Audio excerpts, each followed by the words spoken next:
75ನೇ ಗಣರಾಜ್ಯೋತ್ಸವದ ಹಾರ್ದಿಕ ಶುಭಾಶಯಗಳನ್ನು ನಮ್ಮ ಸಮಸ್ತ ಕೋಲಾರ ಜನತೆಗೆ ತಿಳಿಸೋದಕ್ಕೆ ಇಷ್ಟಪಡ್ತೇನೆ.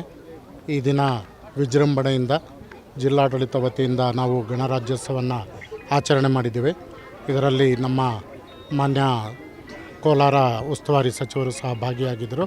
ಅದೇ ರೀತಿ ಜಿಲ್ಲೆಯ ಎಲ್ಲ ಆಡಳಿತಾಧಿಕಾರಿಗಳು, ಎಲ್ಲ ಅಧಿಕಾರಿಗಳು, ಜನಪ್ರತಿನಿಧಿಗಳು ಮತ್ತು ಸಾರ್ವಜನಿಕರು, ಎಸ್ಪೆಷಲಿ ಶಾಲಾ ಮಕ್ಕಳು ಇದರಲ್ಲಿ ಭಾಗವಹಿಸಿ ಕಾರ್ಯಕ್ರಮವನ್ನು ಯಶಸ್ವಿಗೊಳಿಸಿದ್ದಾರೆ. ಹಾಗೆ ಇದೇ ಸಂದರ್ಭದಲ್ಲಿ ನಮ್ಮ ಕಾರ್ಮಿಕ ಇಲಾಖೆ ಮತ್ತು ತೋಟಗಾರಿಕಾ ಇಲಾಖೆ ವತಿಯಿಂದ ಈ ಒಂದು ಕೃಷಿ ಮೇಳವನ್ನು ಮತ್ತು ಸಿರಿಧಾನ್ಯ ಮೇಳವನ್ನು ಆಯೋಜಿಸಲಾಗಿದೆ. ಈ ಒಂದು ಕೃಷಿ ಇಲಾಖೆ ಮತ್ತು ತೋಟಗಾರಿಕೆ ಇಲಾಖೆಯ ಒಂದು ಏನು ಸಾವಯವ ಕೃಷಿಯನ್ನು ಯಾವ ರೀತಿ ಡೆವಲಪ್ ಮಾಡಬೇಕು, ಸಿರಿಧಾನ್ಯದ ಬಗ್ಗೆ ಅರಿವನ್ನು ಹೆಚ್ಚು ಮೂಡಿಸಬೇಕು, ಸೊ ಹೆಲ್ದಿ ಫುಡ್ಡನ್ನು ನಾವು ತೆಗೆದುಕೊಳ್ಬೇಕು, ಆ ಉದ್ದೇಶದಿಂದ ಇವತ್ತು ಈ ಒಂದು ಕೃಷಿ ಮೇಳವನ್ನು ಆಯೋಜಿಸಿದ್ದೇವೆ. ಇದರಲ್ಲಿ ತುಂಬ ಚೆನ್ನಾಗಿ ಎಲ್ಲ ಒಂದು ಸ್ಟಾಲ್ಗಳನ್ನು ಹಾಕಿದ್ದಾರೆ.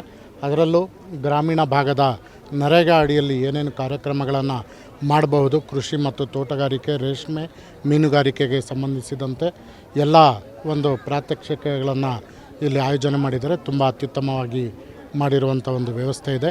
ಇದರ ಪ್ರಯೋಜನವನ್ನು ಎಲ್ಲ ಕೋಲಾರ ಜನತೆ ಪಡ್ಕೊಳ್ಬೇಕು. ಪ್ರತಿಯೊಬ್ಬರು ಬಂದು ನೋಡಿ ಇದರ ಒಂದು ಪ್ರಯೋಜನವನ್ನು ಪಡ್ಕೊಳ್ಬೇಕು ಅಂತ ಈ ಸಂದರ್ಭದಲ್ಲಿ ಕೋರ್ಕೊಳ್ತೇನೆ. ಪ್ರಮುಖ ಆಕರ್ಷಣೆ ಸರ್ ಈ ಬಾರಿ? ಈ ಬಾರಿ ಪ್ರಮುಖ ಆಕರ್ಷಣೆ ಅಂದರೆ ನಮ್ಮ ಕೃಷಿ ಮೇಳ ಮತ್ತು ಈ ಒಂದು ತೋಟಗಾರಿಕೆ ಮೇಳ. ಮರಳು ಕಲಾಕೃತಿಯಲ್ಲಿ ಏನು ನಾವು ಕಳ್ಕೊಂಡಿದ್ದೀವಿ, ಒಂದು ಅರ್ಜುನ, ನಮ್ಮ ದಸರಾದಲ್ಲಿ ಇದ್ದಂಥ ಆನೆ ಅರ್ಜುನ ಕಳ್ಕೊಂಡಿದ್ವಿ. ಅದರ ಒಂದು ಕಲಾಕೃತಿಯನ್ನು ಮಾಡಿ ಅದನ್ನು ಸವಿನೆನಪಿಗೆ ಇವತ್ತು ನಾವು ನೆನಪಿಸ್ಕೊಳ್ತಾ ಇದ್ದೀವಿ. ಅದು ಅದೇ ರೀತಿ. ಹಾಗೆ ಫ್ರೂಟ್ಸ್ಗಳಲ್ಲಿ ತುಂಬ ಅತ್ಯುತ್ತಮವಾದಂಥ ಒಂದು ಕಲಾಕೃತಿಗಳನ್ನು ಮಾಡಿದ್ದಾರೆ. ಅದು ಒಂದು ಉತ್ತಮವಾದಂಥ ಒಂದು ಕಲಾಕೃತಿಗಳು ಆಕರ್ಷಣೀಯವಾಗಿದೆ. ಹಾಗೆ ಸಿರಿಧಾನ್ಯಗಳ ಒಂದು ಡಿಸ್ಪ್ಲೇ ತುಂಬ ಚೆನ್ನಾಗಿ ಮಾಡಿದ್ದಾರೆ. ಅದರಲ್ಲೂ ನರೇಗಾದ ಒಂದು ಸ್ಟಾಲ್ಗಳು ಅತ್ಯುತ್ತಮವಾಗಿವೆ. ಏನು ಹಿಂದಿನ ವರ್ಷಗಳಲ್ಲಿ ಮಾಡಿದರು ಅದೇ ರೀತಿ ಮಾಡಿದ್ದೀವಿ, ಯಾವುದೇ ಬದಲಾವಣೆ ಮಾಡಿಲ್ಲ. ಹಿಂದಿನ ವರ್ಷದಲ್ಲಿ ಏನಿತ್ತು ಅದೇ ರೀತಿ ಮಾಡಿದ್ದೀವಿ. ಅಲ್ಲ, ಅದರಲ್ಲಿ ನಮ್ಮ ಸೆಲೆಕ್ಷನ್ ಏನಿಲ್ಲ.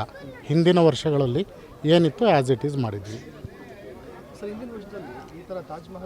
ಇದೆ, ನನ್ನ ಹತ್ರ ಇದೆ, ಕಳಿಸ್ತೀನಿ ನಿಮಗೆ.